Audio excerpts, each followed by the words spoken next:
లక్షల ఎకరాలకు పైన 20 లక్షల ఎకరాలకు పైన వేరుశెనగ వేసేవాళ్ళు. ఎందుకంటే రాజశేఖర రెడ్డి గారు అప్పుడు అగ్రికల్చర్ మినిస్టర్ రఘువీరారెడ్డి అంకుల్ గారు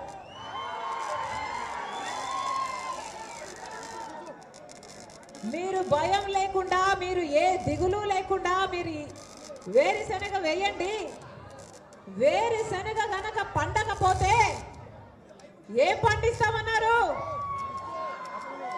ఏం పండిస్తామన్నారు? వేరుశెనగ పండకపోతే డబ్బులు పండిస్తామని అన్నారు ఆ రోజులు. ఆ భరోసా ఇస్తే 20 లక్షల ఎకరాలలో వేరుశెనగ వేశారు అనంతపురం జిల్లా వాసులు.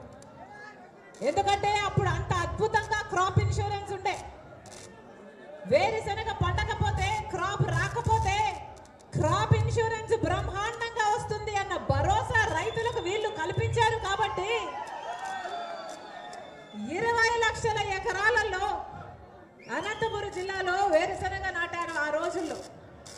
మరి ఇప్పుడు కనీసం 3 లక్షల ఎకరాలలో కూడా వేరుశెనగ వేయటం లేదు రైతులు.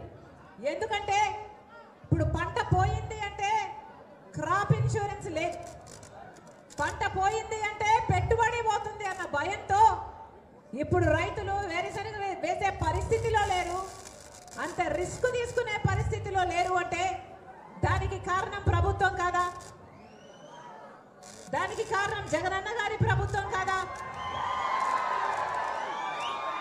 అనంతపురం జిల్లాకి, అనంతపురం రైతులకి జగనన్న గారు సమాధానం చెప్పాల్సిన అవసరం ఉంది.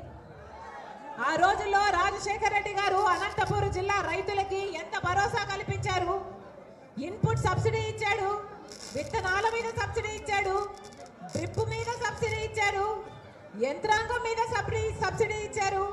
ఇలా అన్నిటి మీద ఇచ్చుకుంటూ పోయి రుణమాఫీ కూడా చేసి పంట నష్టపోతే అద్భుతంగా పంట బీమా ఇస్తే ఆ రోజు రైతులు రాజులయ్యారు. వ్యవసాయము పండగైంది. అనంతపురం జిల్లాలో రైతులంతా సంతోషించారు. కానీ ఇప్పుడు